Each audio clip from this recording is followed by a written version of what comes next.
আসসালামু আলাইকুম রহমতুল্লাহ আলহামদুলিল্লাহ ওসসালাতু ওয়াসসালামু আলা রাসূলিল্লাহ ওয়া আলা আলিহি ওয়া আসহাবিহি আজমাইন ওয়া বা'দ। মহান রব্বুল আলামিনের দরবারে শুকরিয়া যে মহান আল্লাহ আমাদের আবারও একটি আরবি ভাষা শিক্ষা কোর্সে জয়েন হওয়ার তৌফিক দিয়েছেন। আলহামদুলিল্লাহ। তো নিয়মতান্ত্রিকভাবে এসব আরবি শিখির নতুন কোনো পড়া নেই বললেই চলে। আহ, শুধুমাত্র শব্দার্থ দিয়েছিলাম এবং বাড়ি কাজ দিয়েছিলাম শুরু থেকে নিয়ে একদম মোতাকাব্বিরুন পর্যন্ত, অহংকারী পর্যন্ত এতটুকু শব্দার্থ দিয়েছিলাম, বাড়ি কাজ দিয়েছিলাম আর কি। তো আলহামদুলিল্লাহ অনেকেই আলহামদুলিল্লাহ জমা দিয়েছেন। তো যারা জমা দেন না এখনো, এটা আসলে আপনাদেরই ব্যর্থতা। আহ, এটা আমি বারবারও বলছি, এটা আপনাদের গাইড হিসেবে মানে এই খাতাটা ব্যবহৃত হবে। যেন যে কোনো সময় যে কোনো মুহূর্তে আপনারা আহ, এই খাতাটা দেখে নিতে পারেন আর কি। এটা আপনাদের ডিকশনারি হিসেবে ব্যবহৃত হবে। আচ্ছা, তো যাই হোক,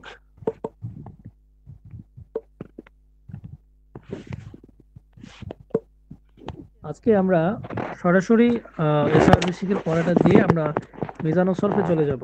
যেহেতু মিজানুস সরফ আমাদের নতুন কিতাব, অলরেডি অনেক সময় অতিবাহিত হয়ে গেছে। আমরা মিজানুস সরফের কিতাবগুলো মোটা অঙ্কে বা মোটা দাগে দাগে শিখবো ইনশাআল্লাহ, কিছু নিয়ম কানুন। আর যেহেতু এখন এসআরবি শিখেতে নতুন কোনো নিয়ম শিখানো হবে না, হচ্ছে না, তো সেহেতু আমরা একটু মিজানুস সরফের দিকে একটু বেশি দৃষ্টি দেব। তো যাই হোক, আজকে একটু পড়বো আমরা এসআরবি শিখিতে এই হাদাল ওয়ালাদু সাদিকুন ওয়া যালিকাল ওয়ালাদু কাযিবুন, এই এবারত গুলো আমরা পড়বো। পরের এবারত গুলো পড়বো একটু পর ইনশাআল্লাহ। এর আগে আমি একটু পড়াটা দিয়ে নিই। এসআরবি শিখের পড়া হচ্ছে আগামী ক্লাসে। আগামী ক্লাসে এই যে মার্ক করা যে দাগটা, এখানে যে প্রশ্নগুলো আছে, হাল আনতা মুসলিমুন, তুমি কি একজন মুসলমান, তো এটার উত্তর আরবিতেই দিতে হবে। এতদিন পর্যন্ত আপনারা কি করেছেন এটা বোঝা যাবে আরবিতে। তো আরবিতে এটার উত্তর আপনাদের লিখতে হবে, এই মার্ক করা জায়গাটা। এটা কত নম্বর পৃষ্ঠা? এটা হচ্ছে গিয়ে 66 নম্বর পৃষ্ঠা, শেষের দিকে। তারপর আদ-দারসুর রাবিআ, নতুন পড়া দিচ্ছি। আইনাবাতুন, একটি আঙ্গুর, তুফাহাতুন, একটি আপেল, রুম্মানাতুন, একটি আনার, বিত্তিখাতুন, একটি তরমুজ বা তরবুজ, দুটোই ব্যবহৃত হয়। হলউন, মিষ্টি, হামিদুন, টক। তারপরে এখানে এবারত এবারত, এটা সহজেই আগের মতোই সবকিছু, নতুন কোনো নিয়ম নাই, আগের নিয়মের উপরে ডিপেন্ডেন্ট। তো যাই হোক, এখানে আরো কিছু আছে। রকিসুন, সস্তা, সিওয়ারুন, চুরি বা বালা, তবিলুন, লম্বা দীর্ঘ, কসিরুন, খাটো। তো এখানে একটা ছোট্ট বিষয় আমরা আজকে শিখবো, তা হচ্ছে শুধু বোঝার জন্য, অনুশীলনের জন্য নয়, সাধারণ প্রশ্ন। একটু খেয়াল করুন মার্ক করা জায়গাটায়। এখানে একটা টেবিল দেয়া আছে, দেখুন আপনারা, হামজা জবর আ প্লাস হামজা জবর আ সমান সমান আ। আর আমরা জানি যে হামজা জবর আ এটা হচ্ছে প্রশ্নবাচক। আর এই আলিফটা এটা হতে পারে কোন শব্দের শুরুতে আলিফ লাম যুক্ত হয় না, ওইরকম আর কি। যেমন নাকি আল বাবু, আল বাবু অর্থ কি? দরজাটি। এবার আমি যদি বলি আল বাবু, এখানে যদি কোনো আলিফের উপরে যদি এরকম তিন আলিফ চিহ্নের যে টানটা, এই টান যদি আমরা, তাহলে আমাদের বুঝে নিতে হবে এখানে দুটি আলিফ আছে। দুটো আলিফের সমন্বয়ে তিন আলিফ টান হয়, তখন একটি আলিফেই যথেষ্ট হয়ে যায়। এই তো খেয়াল করলে আপনারা দেখবেন যে এখানে একটি আলিফ মাত্র আছে। কোরআন শরীফে আমরা অনেক জায়গায় দেখছি আল আন খাসাসাল্লাহু আনকুম আলিমা আন্না ফীকুম দুআফা। কোরআনে আরেক জায়গা আছে আল্লাহু রাব্বুন আম্মা ইউশরিকুন, আল্লাহু খায়রুন আম্মা ইউশরিকুন, এরকম কিছু। যে আল্লাহ তাআলাই কি উত্তম কল্যাণকর, নাকি তোমরা যাদেরকে শিরক করছো, শরীক করছো, তারা উত্তম? নিঃসন্দেহে আল্লাহ উত্তম। তো এইভাবে যখন নাকি কোরআনে ব্যবহৃত হয়, তখন আমাদের বুঝে নিতে হবে এই এর উজ্জ দুটো আলিফের সমন্বয় আছে। একটি আলিফ হচ্ছে প্রশ্নবাচক আলিফ, যেমন কি, আর আরেকটা আলিফ হচ্ছে শব্দের শুরুতের আলিফ, আলিফ লাম যে যুক্ত হয় না, ওই আলিফ। তাহলে আজকে আমরা শিখলাম দুই আলিফের সমন্বয় হচ্ছে আর যদি আমি ভেঙে ভেঙে বলি আল বাবু, আ আল বাবু দরজাটি কি? যেমন এখানে আমরা ডান পাশে যদি দেখি মাফতুহুন আল মাফতুহুল বাবু আম মুগলাকুন, দরজাটি কি খোলা নাকি বন্ধ? মুগলাকুল বাবু আম মাফতুহুন, একই অর্থ। দরজাটি কি বন্ধ নাকি খোলা? এবার আসি এই 3 নম্বর লাইনে, আল বাবু মাফতুহুন আমিন নাফিজাতু, এখানে খোলা কোনটা, দরজাটি নাকি দরজা খোলা না জানালা? তো এ হচ্ছে গিয়ে কথা। আল্লাহু আকবার। আশা করি বুঝতে উস্তাদ এই আল দ্বারা কি বুঝাইছে? আল আমি এতক্ষণ কি বললাম, 2 আলিফের সমন্বয়ে হয়েছে। মানে এক এটার আলিফটা হচ্ছে এক আলিফ হচ্ছে প্রশ্নবাচক, আর আরেক আলিফ হচ্ছে শব্দের শুরুতে আলিফ লাম যুক্ত হয় না। যেমন এখানে দেখুন, আল বাবু অর্থ হচ্ছে দরজাটি, আল কিতাব অর্থ কিতাবটি, আল কলাম অর্থ হচ্ছে কলমটি। এটা হচ্ছে যে শুরুতে যে আলিফটা, এই আলিফের আর আরেকটা যেটা, সেটা হচ্ছে প্রশ্নবাচক আল বাবু দরজাটি কি? এবার বুঝাতে পারছি? তার মানে ওস্তাদ দুইটা আলিফকে একসাথে করলে তখন সেটা আল হয়ে যাবে, তাই তো? জি জি জি, ঠিক আছে। এ হচ্ছে গিয়ে এখানে নিয়মটা। এরপর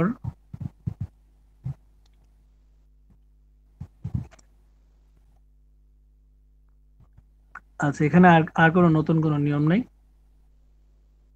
আমরা তাহলে ইনশাআল্লাহ আগামী ক্লাসে একটা গুরুত্বপূর্ণ জিনিস শিখবো, তা হচ্ছে তারকিব।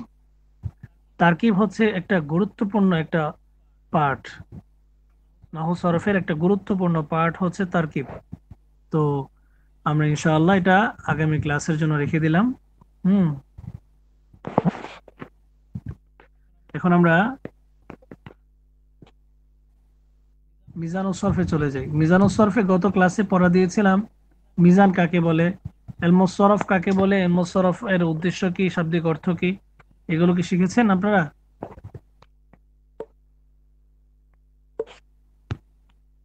আচ্ছা, জি আলহামদুলিল্লাহ।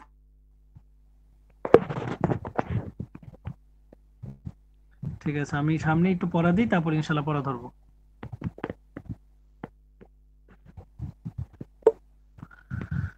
বিসমিল্লাহির রহমানির রহিম। প্রথমত আমরা এখন সরাসরি চলে যাব লফজ কাকে বলে, 11 নম্বর পৃষ্ঠা।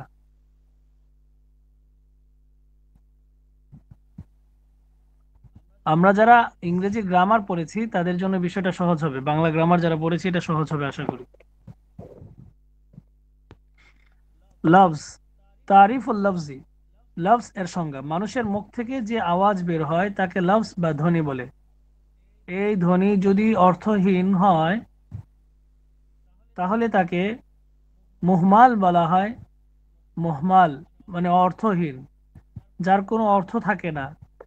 স্বাভাবিকভাবে ক, ল, ম তিনটাকে সমন্বয় করে, তিনটা অক্ষরকে সমন্বয় করলে কি হয়, যার দ্বারা লেখা হয় একটা অর্থবোধক একটা শব্দ হয়, কলম। এখন এগুলোকে যদি আলাদা আলাদা করে ভেঙে ভেঙে বা আকপর করে যদি একটা শব্দ ব্যবহার করা হয়, হ্যাঁ, তাহলে কিন্তু অর্থ মানে ভেঙে যেতে পারে। তো যাই হোক, এটাকে আরবিতে বলা হয় মুহমাল। যে ধ্বনি, এই ধ্বনি যদি অর্থহীন হয় তাহলে তাকে বলা হয় মুহমাল। যেমন আফলুন, লাজরুন, এর কোনো অর্থ নাই ইত্যাদি। আর যদি ধ্বনিটি অর্থবোধক হয় তাহলে তাকে মাউদু বলা হয়, মাউদু। যেমন খালেদ, বাকর, জায়েদ ইত্যাদি।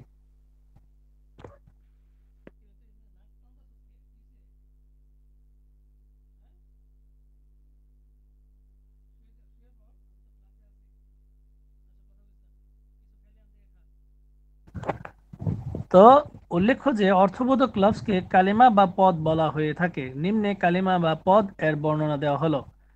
তাহলে অর্থবোধক লফজকে কালিমা বলে, অর্থবোধক লফজকে কালিমা বলে, এতটুকু আমরা এখান থেকে শিখলাম।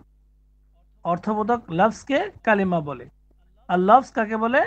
মানুষের মুখ থেকে যে আওয়াজ বের হয় তাকে কি বলে? লফজ বা ধ্বনি বলে। ছোট্ট করে আমরা এগুলো শিখে নিব, যদি পারি খাতার মধ্যে লিখে রাখবো, আর যাদের কাছে বই আছে এগুলো মার্ক করে রাখবো। লফজ কাকে বলে বা ধ্বনি কাকে বলে? মানুষের মুখ থেকে যে আওয়াজ বের হয় তাকে লফজ বা ধ্বনি বলে। আর অর্থবোধক লফজকে কি বলে? মার্ক করা জায়গাটা দেখুন, অর্থবোধক লফজকে কালেমা বলে। এবার আসি কালেমার প্রকার, কালেমার পরিচিতি ও প্রকারভেদ। কালেমা এর পরিচয়, অর্থবোধক একক শব্দকে কালেমা বলে। কালেমা এর প্রকার, কালেমা তিন প্রকার: ইসিম, ফাইল, হরফ। ইসিম যেমন নাকি রজুলুন, ফাইল যেমন নাকি নসর, হরফ মানে হচ্ছে মিন। যেমন আমরা যেমন তেমন যাব না, আমরা জাস্ট শিখবো হচ্ছে কালেমা তিন প্রকার: ইসিম, ফাইল, হরফ। ইসিম, ফাইল, হরফ। এবার আসি মোটা দাগে পড়াটা একটু খেয়াল করে দেখব। ইসিমের পরিচয়, যে কালেমা অন্য কোনো শব্দের সাহায্য ছাড়াই নিজের অর্থ নিজে প্রকাশ করতে পারে এবং তার অর্থের মধ্যে অতীত, বর্তমান বা ভবিষ্যৎকালের কোনো কাল পাওয়া যায় না, তাকে ইসিম বলে। যেমন রজুলুন, স্বাভাবিকভাবে রজুলুন এমন একটা ইসিম যা শুনলে আমরা বুঝতে পারি একজন পুরুষকে বোঝাচ্ছে, এবং এক্ষেত্রে সেই তিন কালের কোনো কাল তার মধ্যে পাওয়া যাচ্ছে না। তো প্রথমত শব্দটা তার নিজের অর্থ নিয়ে স্বনির্ভর এবং তার মাঝে কোনো কাল পাওয়া যাচ্ছে না, এটাকে বলা হয় ইসিম। ফেল কাকে বলে? ফেল বলা হয় এমন কালেমাকে যেটা নাকি কোনো শব্দের সাহায্য ছাড়াই নিজের অর্থ নিজে প্রকাশ করতে পারে এবং তার অর্থের মধ্যে তিন কালের কোনো একটি কালও পাওয়া যায়, তাকে ফেল বলে। যেমন জরবা, সে প্রহার করেছে, এখানে একটা অতীতকালের একটা ঘ্রাণ পাওয়া যাচ্ছে, অতীতে সে মেরেছে, এরকম। হরফের পরিচয় কি? হরফ যে কালিমা অন্য কোনো শব্দের সাহায্য ব্যতীত নিজের অর্থ নিজে প্রকাশ করতে পারে না, তাকে হরফ বলে। যেমন মিন, অর্থ কি? হতে বা থেকে। কিন্তু কোথা থেকে? যদি বলা হয় মিন ফিনি, তাহলে বোঝা যাবে ফেনি থেকে। এখানে এখানে ফিনি শব্দের সাথে মিন হরফটি আসাতে মিনের অর্থ বোঝা গেছে। আচ্ছা, তাহলে আমরা কি শিখলাম আজকে? কালেমা তিন প্রকার: ইসিম, ফাইল, হরফ। প্রত্যেকটা সংজ্ঞা আমরা শিখেছি। ঠিক আছে ইনশাল্লাহ। আমরা এবার একটু সামনে যাই। এখন কথা হচ্ছে ফেয়ালে মাজি। ফেয়াল, আমরা তো একটু আগে একটা জিনিস শিখলাম যে ইসিম, ফেয়াল, হরফ। এবার ইসিমের যে বিষয়টা, আমি কিন্তু ইতিপূর্বে বলেছিলাম যে ইসিমের বিষয়টা, এটা বর্তমানে আমরা যে এশো আরবি শিখে পড়তেছি, এই এশো আরবি শিখির মধ্যে যতগুলো নিয়ম কানুন আছে আমরা অলরেডি যা শিখেছি, অনেকটাই আলহামদুলিল্লাহ শিখেছি। এটা হচ্ছে ইসিমের সাথে সম্পৃক্ত, আর মিজান কিতাবটা ফেয়ালের সাথে সম্পৃক্ত। তো যার কারণে আমরা এখন ফেয়াল সম্পর্কে তো একটু আলোচনা করব। এখানে একটা বিষয় এখানে উল্লেখ করতেছে যে ফেয়ালের পরিচয়। ফেয়াল কাকে বলে? যেসব ফেয়াল বিভিন্ন সিগা বা রূপে রূপান্তরিত হয় সেগুলোকে আফআলে মুতাসাররিফা বলা হয়, অথবা যে ফেয়ালের মাজি, মুজারি, আমর এর গর্দান করা যায়। অর্থাৎ 14টা বিভক্ত করা যায়। আমি আরো সহজে যদি বলি, কিতাবের দিকে না তাকায় আমি একটু খেয়াল যেটা বলি এটা একটু মনোযোগ দিয়ে শোনেন। প্রথমত আমরা যদি বাংলায় কোনো ব্যক্তিকে সম্বোধন করতে চাই যে নাকি আমাদের সামনে আছে, তখন আমরা তাকে একক হলে কি বলি? তুমি। আর অধিক হলে তোমরা। এই তোমরার মধ্যে কিন্তু দুই বা ততোধিক যে কেউ হতে পারে, তাই না? দুই হলেও আমরা তোমরা বলি, আর 100 জন হলেও তোমরাই বলি। খুব মনোযোগ দিয়ে কথাটা বুঝবেন। উপস্থিত সামনে সম্বোধিত ব্যক্তিকে আমরা তুমি বা তোমরা, এই দুই শব্দে আমরা অভিহিত করতে পারি। দুই শব্দে, তুমি অথবা তোমরা। তুমি মানে হচ্ছে একজন একক, আর তোমরা মানে হচ্ছে দুই বা ততোধিক। তাই তো? ক্লিয়ার না বিষয়টা? এবার আসি, তুমি এবং তোমরা যে বললাম, এই তুমি এবং তোমরার মধ্যে কিন্তু কোনো লিঙ্গ পার্থক্য করে নাই যে তুমি দ্বারা কি পুরুষ, আবার অন্য কোনো শব্দ দ্বারা স্ত্রী বোঝাচ্ছে। বাংলায় এরকম কোনো পার্থক্য নেই, ইংরেজি তো একই কথা। তো আমরা দেখতেছি যে বাংলায় সম্বোধিত দুইটা মাত্র শব্দ তুমি এবং তোমরা, যা নাকি এক এবং একাধিক বোঝাচ্ছে, এবং এর মধ্যে কোনো প্রকার লিঙ্গের ছোঁয়া নেই। অর্থাৎ পুংলিঙ্গ বা স্ত্রীলিঙ্গ এরকম কিছুই নেই, পুরুষ বা স্ত্রী। ঠিক তেমনি ভাবে আমরা যদি অনুপস্থিত কোনো ব্যক্তির ব্যাপারে কথা বলি, তাহলে কি বলি? সে বা তারা। সে বা তারা। সে একক, তারা একাধিক। এই একাধিক দুইও হতে পারে, হাজারও হতে পারে। দুইও হতে পারে, হাজারও হতে পারে, একাধিক তারা। এবার যে বিষয়টা একটু আগে বললাম, এই ক্ষেত্রেও এটা প্রযোজ্য যে সে এবং তারার মধ্যে স্ত্রী এবং পুরুষ আলাদা কোনো শব্দ নেই। এবার আসি নিজের ব্যাপারে। আমি, আমরা। আমি, আমরা। আমি এটাও কোনো স্ত্রীলিঙ্গ বা পুরুষ লিঙ্গের জন্য আলাদা কোনো শব্দ না, আমরাও কোনো আলাদা কোনো শব্দ না। আর আমরা এটা দুই, একাধিক হতে পারে, দুই থেকে একাধিক হতে পারে। আশা করি এতটুকু তো সবাই বুঝছেন। এতটুকু কে কে বুঝেন না হাত তোলেন। আচ্ছা, মাশাআল্লাহ। তো এতটুকু বুঝে থাকলে আমরা এখন শিখলাম যে আমি নিজ ব্যক্তি এবং উপস্থিত ব্যক্তি এবং অনুপস্থিত ব্যক্তির ক্ষেত্রে মাত্র ছয়টা শব্দ ব্যবহৃত হয়। সে, তারা, তুমি, তোমরা, আমি, আমরা। এতটুকু আমরা ক্লিয়ার হলাম, আলহামদুলিল্লাহ। এবার আসে আরবির ক্ষেত্রে। আরবিতে করলো কি, তারা আহ, এই 6টাকে 14টায় রূপান্তরিত করছে, 14টা শব্দে। 14টা শব্দগুলো কি কি আমি একটু দেখাচ্ছি। এগুলো সামনে চলে যাই, সামনে গেলে আপনারা একটু বুঝতে পারবেন।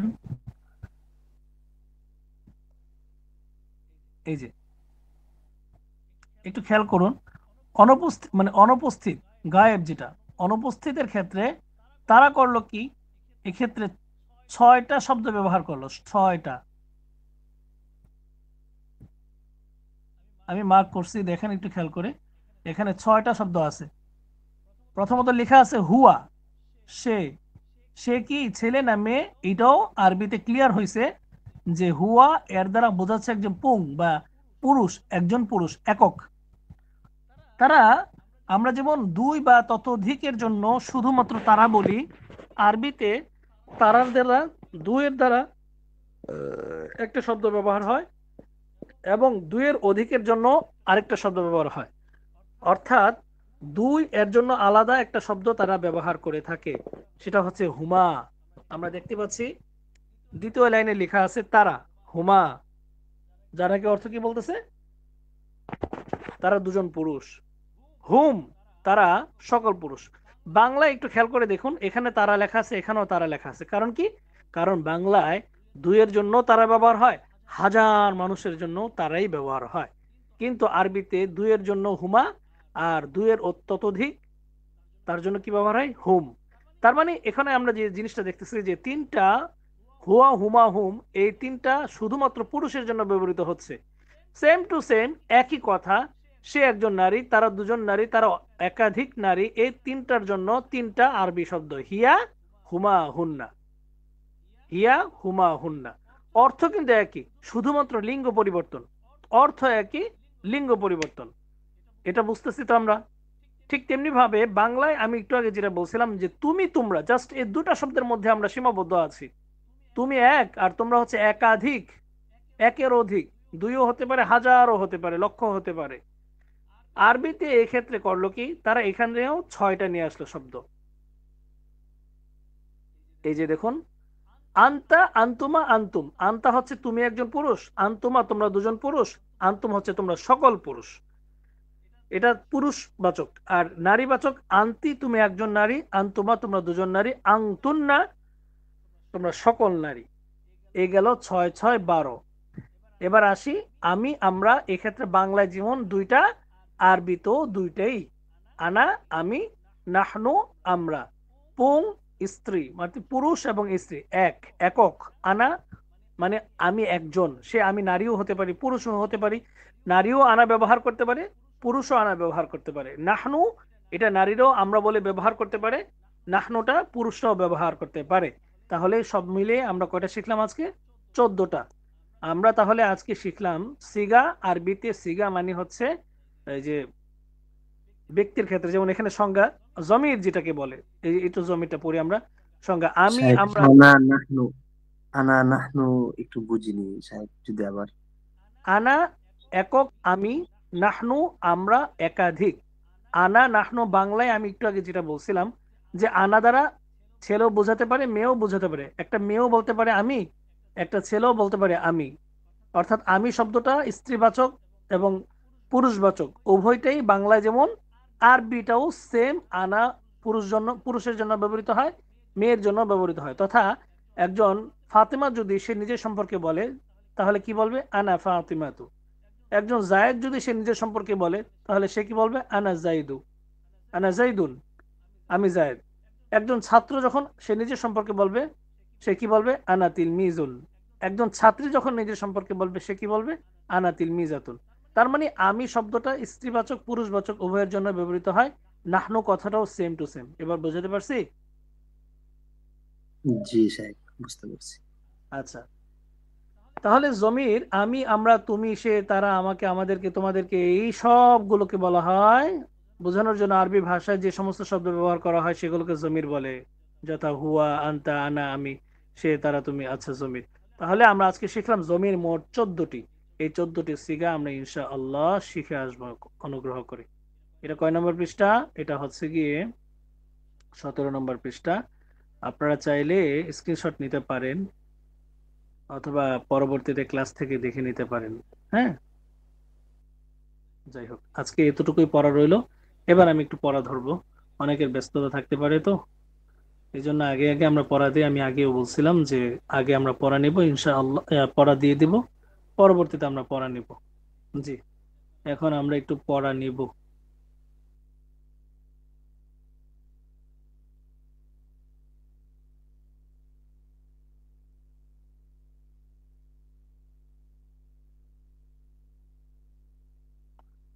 বিসমিল্লাহির রহমানির রহিম। জি, ডক্টর মুস্তাফিজুর রহমান, আপনি একটু পড়া বলুন তো। হাদাল ওয়ালাদু দেখুন এখান থেকে।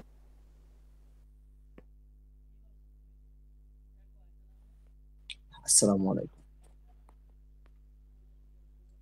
হাযাল ওয়ালাদু সাদিকুন ওয়া যালিকাল ওয়ালাদু কাযিবুন। এই ছেলেটি সত্যবাদী এবং ওই ওই ছেলেটি মিথ্যাবাদী। মাহমুদুন সৈয়াদুন, মাহমুদ একজন শিকারী। মাহমুদুন সৈয়াদুন মাহিরুন, শব্দটা নিচে একটা আছে। হ্যাঁ, নিচে আছে। জি। মাহমুদুন সৈয়াদুন মাহিরুন, মাহমুদ একজন প্রসিদ্ধ, মাহের অর্থাৎ দক্ষ, দক্ষ শিকারী। হুয়া আম্মুন বাশিরুন, সে বশিরের চাচা। তাহলে এটা মুজাম হুয়া মুজাফিল জি আম্মু। জি, হুয়া আম্মু বাশির হ্যাঁ, হচ্ছে তো। বাশিরিন, হ্যাঁ, এই তো। সে বশিরের চাচা। জি, ইয়া ফাতিমাতু আংতি খইয়া ততুন মাহিরতুন, খইয়া, হে ফাতেমা, মাহিরত, খইয়াতুন, খইয়াতুন। দর্জি দর্জি, তুমি একজন জি, দক্ষ। জি, তুমি একজন দক্ষ দর্জি। আচ্ছা, মাশাআল্লাহ। মোস্তফা, আপনি বলুন মোস্তফা এরপর থেকে।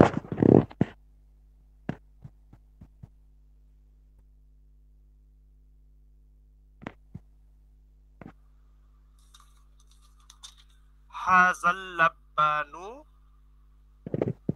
রাজুলুন তাইয়িবুন ওয়া হাযিহিল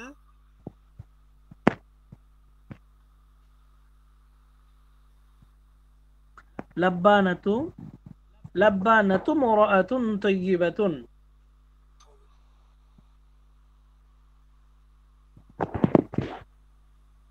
বলুন।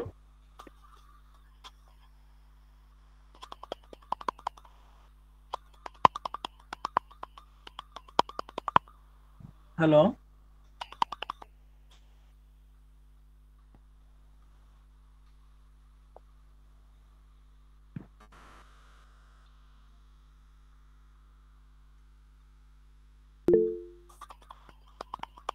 ঠিক আছে, ঠিক আছে। তাহলে আজকে আপনাদের এতটুকুই পড়া ধরলাম। আর ধন্যবাদ সবাইকে। পুরস্কার আপনারা ফোন কেটে দিতে পারেন।